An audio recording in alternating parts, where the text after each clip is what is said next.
جی سید محمد علی زیدی الحسینی صاحب، گفتگو آپ نے سماعت فرمائی، اور یعنی اب میرے خیال سے یزید کا جو فسق ہے، اس کا جو فجور ہے،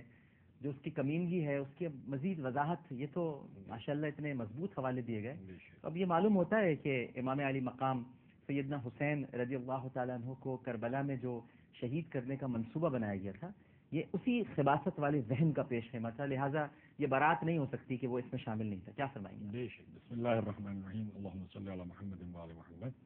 اور سب سے پہلے تو بہرحال آج تبریک کا دن نہیں ہے، مبارکباد کا دن نہیں ہے، ورنہ کوئی اور موقع ہوتا تو میں اس بات پر کہ جب میں حاضر ہوں آپ کی خدمت میں،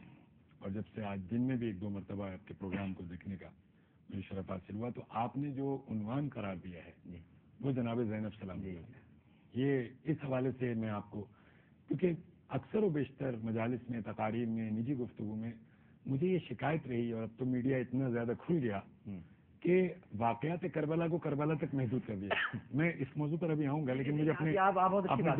دل کا مجھے موضوع پہ نئے ان پہ چھوڑ دیں،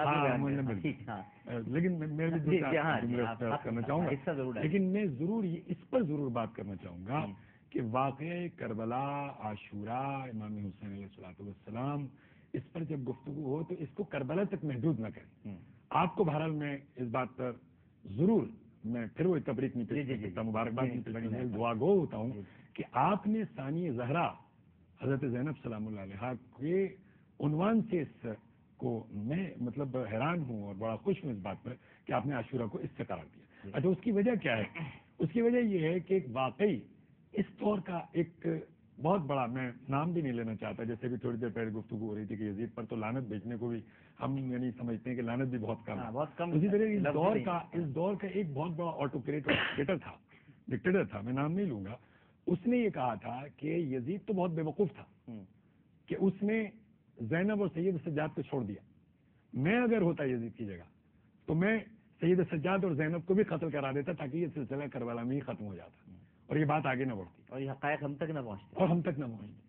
تو یہ خطبے ہیں جناب ثانی زہرا سلام اللہ علیہ کے، امام سجاد علیہ الصلوۃ والسلام کے، جو کربلا سے کوفہ. اور میں سلام کرتا ہوں علامہ صاحب جیسے لوگوں کو، یا آپ جیسے ڈاکٹر صاحب آپ کو، یا ایسے تمام، جیسے کہ ابھی ہم نجی گفتگو میں بھی بیٹھے ہوئے تھے. اتنی خوشی ہوتی ہے کہ اس دور میں کہ جب ایک ٹولہ باقاعدہ طور پر یزید کو اس مقام تک لانے کی کوشش کر رہا ہے، یا اس کی خباثتوں پر پردے ڈالنے کی کوشش کر رہا ہے، یا خارجی قسم کے لوگ جو اپنی جو تحریکیں چلا رہے ہیں، اس میں آپ جیسے لوگ موجود ہیں کہ جو جناب زینب تک بات کو پہنچا رہے ہیں. جو کربلا کے بعد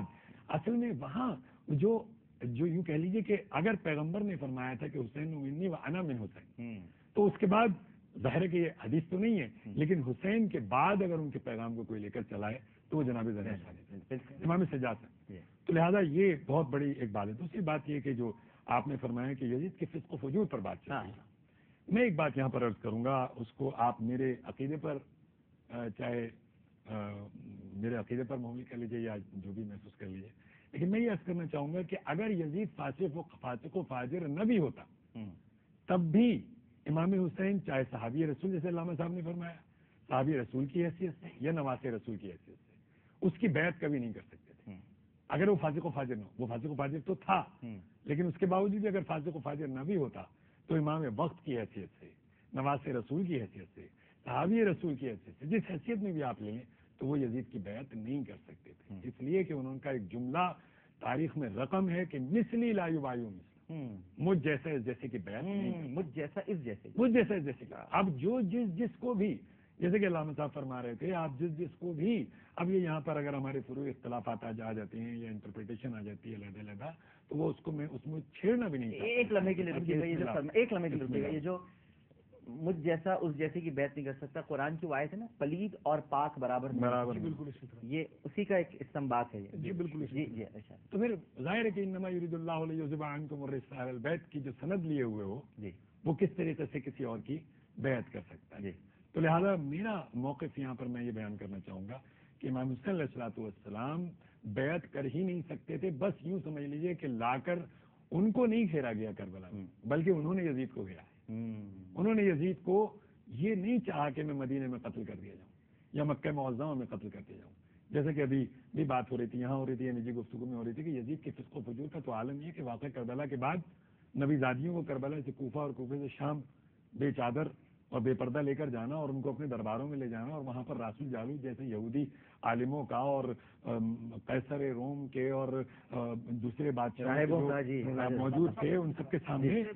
جی بالکل تو اسی کو بنیاد بنا کر کہا ہے کہ یزید کو خدا ذلیل کرے، تو اس نے خانواد اہل بیت اور مستورات مقدسات کو سواریوں پہ اس حالت میں سوار کیا کہ جس کے اوپر کجاوے بھی نہیں تھے. تو لہٰذا یہ جو صورتحال ہے اس کے لیے میں گزارش کروں گا کہ اس کو ضرور آگے بڑھایا جائے، ورنہ تاریخ عالم میں، تاریخ انسانیت میں، تاریخ اسلام میں مسلمان آپس میں بھی لڑتے رہے، مسلمان آپس میں ایک دوسرے کو مارتے بھی رہے، ہمیں سب معلوم ہے، جمل صفین نہروان ہمارے سامنے موجود ہیں. لیکن کربلا میں آ کر انتہا یہ ہو گئی کہ وہ نبی زادیاں کہ جو اس سے پہلے حضرت آدم سے لے کر خاتم صلی اللہ علیہ وآلہ وسلم تک کبھی کسی نے یہ ہمت نہیں کی تھی کہ ان کے گھر کی خواتین کو مخدرات عصمت و طہارت کو اس طریقے سے بازاروں میں چادریں اتار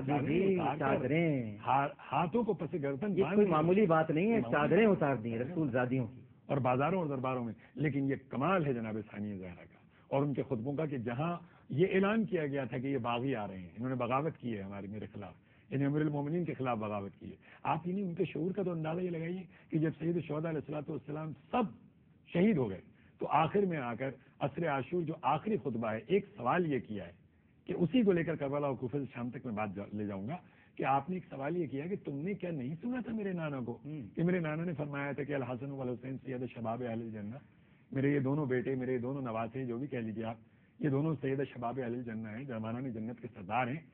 تو سارے لشکر نے اس بات کو تسلیم کیا، یہ تبری کی روایت ہے، جی سب نے تسلیم کیا. تو پھر سوال یہ کیا کہ آخر پھر تم مجھے کیوں قتل کرنا چاہتے ہو؟ تم نے میرے 6 مہینے کے بچے کو نہ چھوڑا، 18 سال کے جوان کو نہ چھوڑا، 32 سال کے بھائی کو نہ چھوڑا، اب تم مجھے بھی کیوں قتل کرنا چاہتے ہو؟ یہ حسین رقم کرانا چاہتے ہیں تاریخ میں، اور اس کے بعد اپنی بہن کو یہ ورثہ دے کر جانا چاہتے ہیں اپنے بیٹے سید سجاد کو کہ تم بھی اسی مشن کو آگے لے کر بڑھنا. اور ان کا جواب کیا تھا؟ اس لیے آپ کو قتل کرنا چاہتے ہیں کہ آپ سید شباب اہل الجنہ ہیں. یہ شعور انٹیلیکٹ کا اندازہ لگائیے.